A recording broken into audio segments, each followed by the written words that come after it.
This week I've been in 4 different cities, 2 countries in less than 24 hours.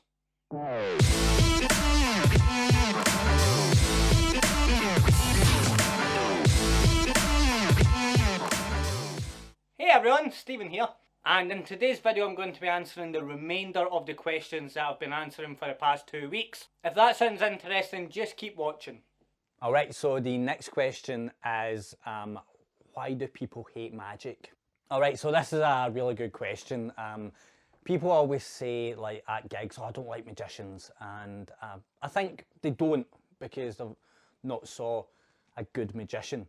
So for example, if you see a bad singer and you've never heard music before, you'll probably assume that's what singing is. But over your lifetime, you see various singers, so you see various genres of music. So you see like pop, hip hop, R&B, rock, and then you find a kind that you like, and then you develop an interest. I think that's the same with magic. So I think everybody likes some form of magic, whether they say they don't like being fooled.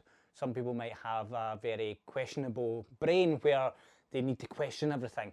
So they might like more of a bar bet rather than a pick a card trick. So it's really just finding the right person and the right tricks. So when I'm at a wedding, if I get someone that says, oh, no, I don't like magic, I'll leave you.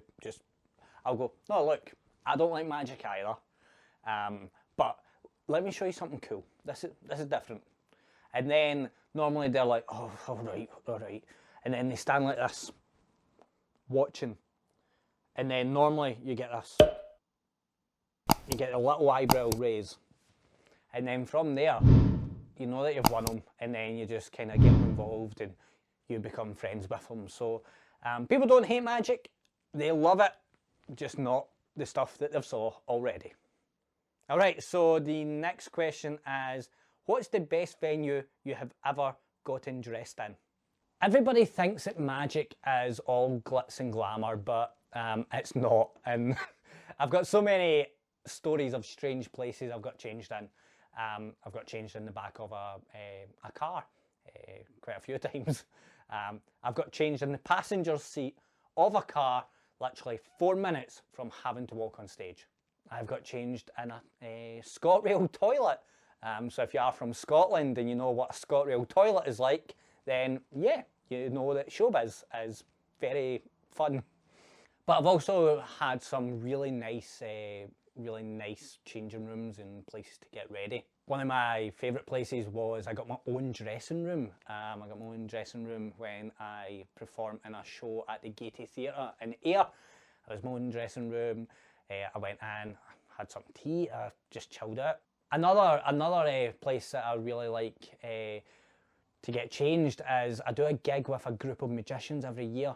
And I've done it for the last couple of years. It's normally me and some other local magicians, and we always get a green room. There's always water, there's always snacks, and I do enjoy that. It's a really good gig as well, so it's a good gig with some really good magicians. We hang out and we get our own private dressing room, which is great.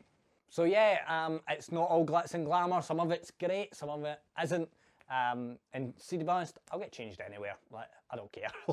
I'll happily get changed in the most inconvenient places. Stop! Before we go any further, I do need to make a little trip with some magic friends to Newcastle. So let's go. Platform 16,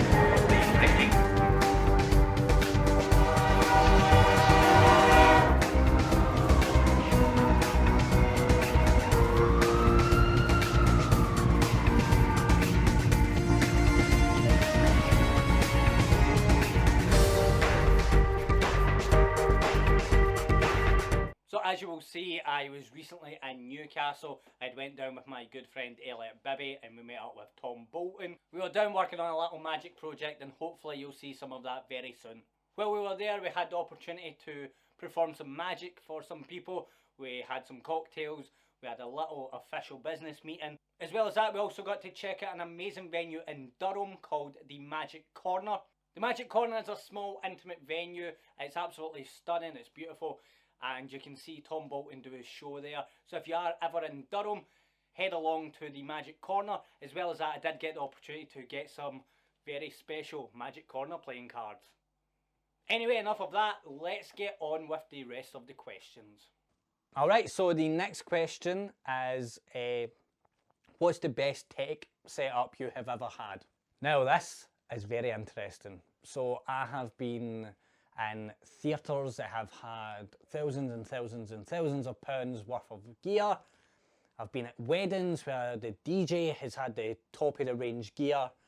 I have supplied my own gear. I have had tech setups fail. I have them be perfect. I've done gigs where there's been no tech setup. I've had a routine planned to music and I'm like, right, I'm going to do this. And I've walked in and I'm like, right, I need something to play my music through. And they're like, well, we don't have anything.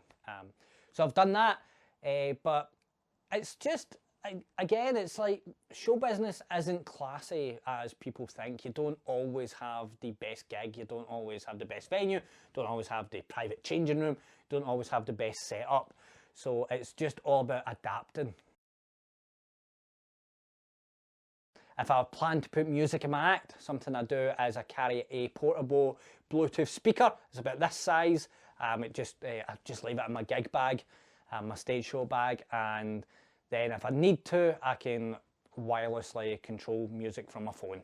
So it's just about doing with what you've got and what you're given and adapting and just doing what you can. Okay, so the next question is it best to specialise in one area or be a general practitioner? This is a really hard question and it's something that I do talk about a lot in my lecture, working on the fly. I do think that you should learn not just one specific type of magic, but other types, especially as a working professional. The reason for that is if a client comes to you and says, look, I need this, you'll have a kind of foundational knowledge of how you can help them with their requirements. So for example, say a client comes to you and they have a requirement, you can take your various pools of knowledge, combine that all together and go, look, here's how I would do what you're looking for. So recently I was involved in a project. Now a lot of it was kind of kids-based magic, and I've been to a couple of magic lectures for kids, and I know a little bit about kind of some kids props and stuff, so I was able to help that client. That's a potential booking that I could have lost out on. Also, if you have knowledge of other kind of areas of magic, you can expand your repertoire, and you can, if you're at a gig where, for example, you're booked for 2 hours for 20 people and you think it's 200, you're not going to run out of material. You've always got stuff in your bag that you can go, right, I can do this, and then you can do an extra 5, 10, 15, 20, or even an hour if you need to. Also, it's educational. You learn a little bit more about what you enjoy doing. It's a great thing. I do suggest always kind of looking into everything. So there we have it. That is all the questions that I had from the posts that I put on the various magic groups. I'd love to do more of these videos, so if you do have any more questions, leave a little comment down below and I'll be more than happy to answer them. If you have enjoyed the video, make sure you click subscribe, press a wee thumbs up for me and switch your notification bell on. I have a couple of cool videos planned for the future, so keep a wee eye out. Remember to subscribe and I'll see you in the next video.